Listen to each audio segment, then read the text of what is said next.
이번 영상에서는 이미지 관련 코드를 볼 예정입니다. 코드를 확인하기에 앞서 코드에서 사용되는 모듈들과 연관관계를 확인해 보도록 하겠습니다. 우선 기본적으로 모델에서 사용되는 모듈은 Vertex AI 제너레이티브 모델즈 안에 있는 제너레이티브 모델, 이미지, 파트 3개의 클래스입니다. 이미지는 로컬에 있는 이미지를, 파트는 웹에 있는 이미지를 읽어들여서 모델에 전달하게 됩니다. 화면에 출력할 경우에 ipython.display 안에 있는 이 display 클래스를 이용하게 되는데요. 전달되는 값은 바이트입니다. 기존에 사용됐던 이미지나 파트에서 읽어드린 값을 바로 사용할 수 없기 때문에 PIL 밑에 있는 이미지라는 클래스로 형 변환을 시켜서 디스플레이에 전달하고 화면을 출력하게 됩니다. 이와 같은 일련의 코드는 다음과 같이 구현됩니다.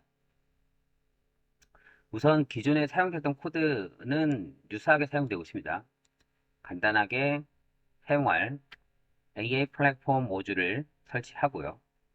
그리고 제시작을 통해서 이 모듈을 적용하게 되겠죠. 다음에 사용할 버텍스 AI 초기, 이 초기화를 하기 위해서 프로젝트 아이디와 로케이션을 전달해서 버텍스 AI에 대한 초기화 작업을 진행하고요. 사용할 모델은 보시는 것처럼 제미나이 1.5 프로를 사용하게 됩니다. 그러면 이제 기존에 설명드렸던 이 각각의 함수들에 대한 내용들을 하나씩 보려고 하는데요. 우선은 타이핑이라는 이 모듈은 형 변환을 하기 위해서 사용되는 모듈이 됩니다. 그리고 IPython은 아까 보신 것처럼 화면에 출력을 하기 위해서 임포트 시켜놓은 내용이고요. 그리고 이 제너레이티브 모델 안에 있는 이미지와 파트를 통해서 이미지를 읽어드리고 이것을 모델에 전달하게 되겠죠. 그리고 PIL 이미지를 이용해서 형변을 한 다음에 화면에 출력을 하게 될 겁니다. 첫 번째 있는 get GCS 이미지는 GCS에서 이미지를 얻어오는 작업을 하게 됩니다. 그래서 GCS 명령인 gsutil이라는 명령을 통해서 카피를 해가지고 이 GCS 안에 있는 값을 현재 위치에 다운받는 그러한 내용이다 라고 보시면 되겠습니다. 다음에 프린트 모달 프롬프트는 기존의 그 전 영상에서 확인했던 것처럼 컨텐츠 안에 있는 값을 하나씩 읽었는데요.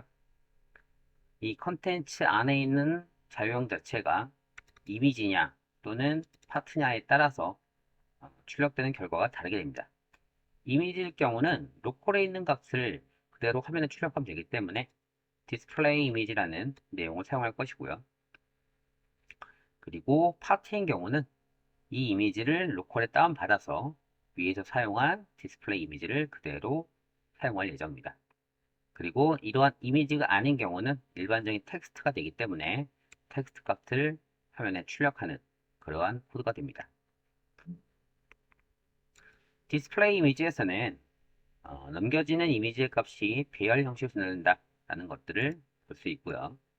그리고 이렇게 전달된 값을 하나의 이미지로 전달받아서 그 이미지 값을 PIL 형식으로 해서 통변환시키고 그리고 이제 RBG 값이냐 아니냐에 따라서 화면 출력되는 형식이 그러니까 노트북에서의 출력 형식이 RBG 값만 출력하기 때문에 이 RBG 값이 아닌 경우는 RBG로 변환하는 내용이 하나 더 추가된 내용입니다.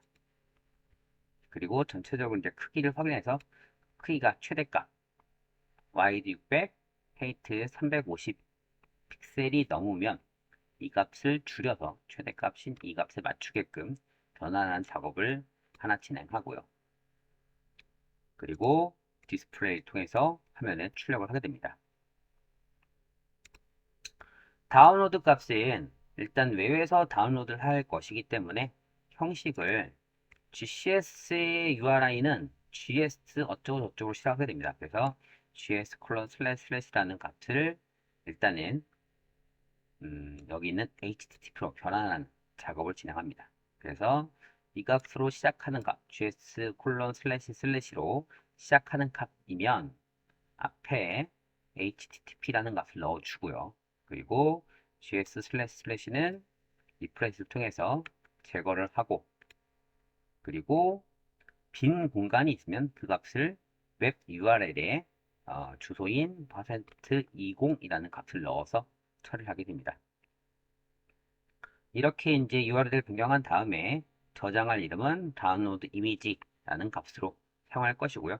간단하게 컬을 이용해서 다운을 받게 될 것입니다. 이렇게 다운받은 값을 이미지 형식으로 해서 변환시켜서 전달하게 됩니다. 자, 그러면 간단하게 이미지를 가지고 분석하는 걸 보도록 하겠습니다. 첫 번째에서는 이미지 주소를 GCS util이라고 하면 GCS URI라고 해서 변경을 하고요. 이 값을 get GCS 이미지를 통해서 다운받게 됩니다.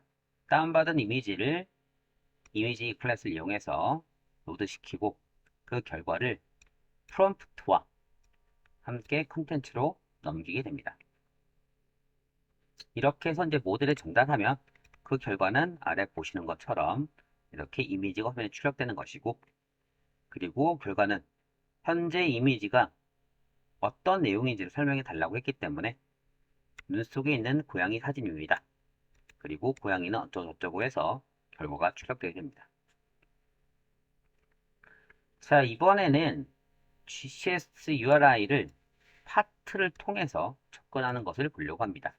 파트를 이용하게 되면 이 웹에서 직접적으로 이미지를 가져올 수 있다라고 했었죠. 그래서 읽어드린 이미지와 마찬가지로 프롬프트를 컨텐츠로 만들어서 전달하게 될 겁니다. 프롬프트에 보시면 그림에 대한 상황을 설명해 주고 어울리는 옷을 추천해 달라 라고 얘기했습니다.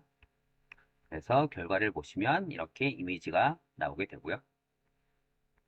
그리고 현재 이 사진은 두 척의 보트가 떠 있는 모양이고, 그리고 어쩌고 되어 있고, 옷을 추천해 달라고 했는데 사진에는 사람 옷이 없기 때문에 어떻게 할지 모르겠지만 뭐 대략 여기가 어디이기 때문에 뭐 그런 내용 쭉 나오게 돼요. 다만 날씨가 좋아서 어쩌고저쩌고 이런 식으로 해서 이제 현재 사진에 대한 상황과 여기에 맞는 옷을 추천하는 그러한 모양을 볼 수가 있게 됩니다.